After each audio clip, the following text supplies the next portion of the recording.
Today we're putting together a sale of artworks from the collection of Dorothy and Roy Lichtenstein.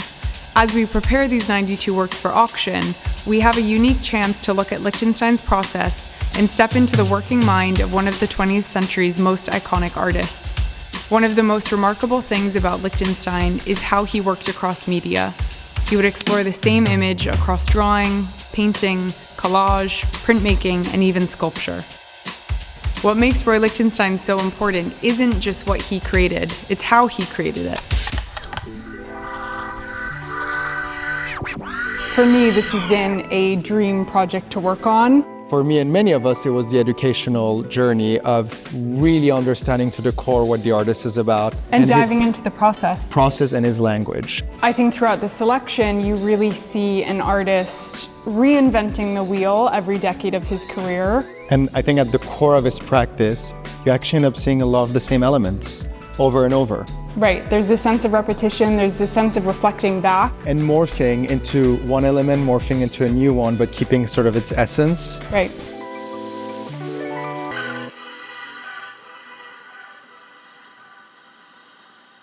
This work perfectly encapsulates Lichtenstein's pop aesthetic. He's using the style and the visual language of futurism. You have the iconic bendy dots, the stripes, the Lichtenstein yellow. I always am fascinated with the way he paints these bendy dots. They're so mechanical, they're labor intensive, but they're so precise and create so much texture, shadow, and depth. He often used stencils and would actually paint in with a toothbrush rather than a traditional brush. You know what I love? It's so serene, but it's so dynamic, it's explosive. And I think what's particularly special about this grouping that we're offering in September is we have the large-scale painting, but we also have the study for this work. Yes, which is the small-scale drawing. So you can really see Lichtenstein's process translated from drawing pencil and paper to the final sort of finished major painting.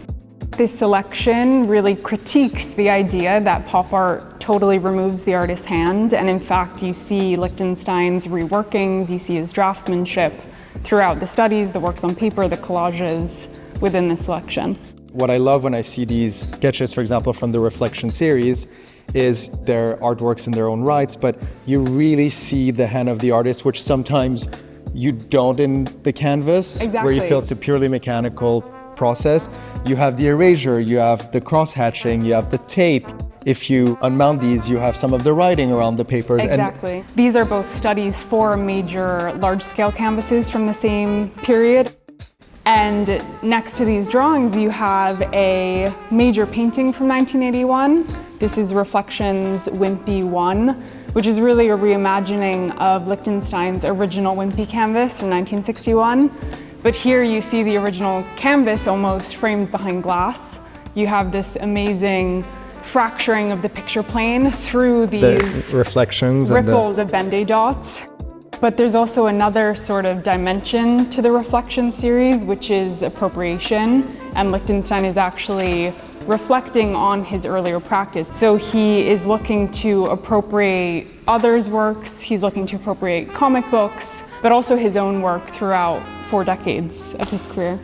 Incredible. And then we move from the Reflection series to the Brushstroke series. Here you see a brushstroke which is painted with a brush, but this is juxtaposed against a brushstroke that he's applied to canvas via paint and stencil. It creates the perfect tension between the bendy dots and then something you would not expect. You also see that in this bronze sculpture. He's really bringing the brushstroke into the 3D. And again, in this drawing from 1995, you see the brushstroke again flattened and 2-dimensional on this beautiful work on paper.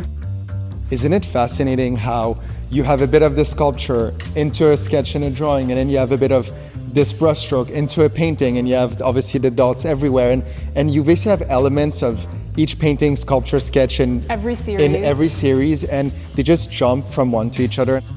If you really dive into each of the works, you see they all talk to each other, they all collaborate, there is a dialogue.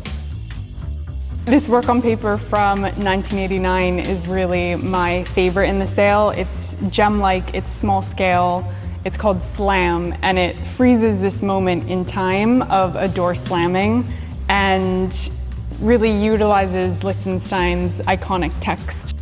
I love these small drawings, and especially this one. It's so tiny, but it's also so loud. You really see Lichtenstein's emphasis on text, which he took from comic strips. He began exploring comic strips in the 1960s. This print is from 1965. It's called Sweet Dreams, Baby. And again, you can almost hear the punch. It kind of reverberates off the surface of the print. It's sort of energetic, it's dynamic, it's active, it moves. It's almost action painting, It's right? Yes, it's action painting through pop, exactly. Obviously, a lot of involvement from the hand of the artist, and here we have a 1990 work entitled A Study for la Sortie. And this is the artist at its best when it comes to collage. You have all these elements, there's a lot of movement. The storytelling is pretty incredible. This is my favorite part of the collage. You see the hint of a polka dot stocking and a girl who has sort of gotten up from the chair. You have the impressions on the chair Absolutely. that she's left behind. So it's again this dynamic moment that's frozen in time. I also love this work because you see so many different media. You have the tape. You also have painted strips of paper that have been pasted onto paper. You also have printed paper. So it's really an encapsulation of every single technique that Lichtenstein uses. He's walking in New York, then he sees all these great buildings and architectural wonders that the city has to offer, and he looks back at Greco-Roman classical architecture that a lot of actually buildings in New York are inspired by, and bringing it into a realm of high art, bringing it into the realm of fine arts. And this is a specific series of entablature he did from 1971 to 1976. So a very short period. And this is one of the largest examples by the artist. And I think this is very interesting because he's also toying with minimalism, which is obviously a key movement in the 1960s and 1970s. So he is blowing up this architectural motif to almost an abstract picture plane. These are fascinating paintings, and this series fascinates me because, again, you're walking around and taking all these everyday ideas and objects around you and elevating them into high forms of art. Throughout the selection, you really see it all, and you see Lichtenstein mastering every single media. Lichtenstein is one of the most celebrated artists of the 20th century, and this selection reminds us why.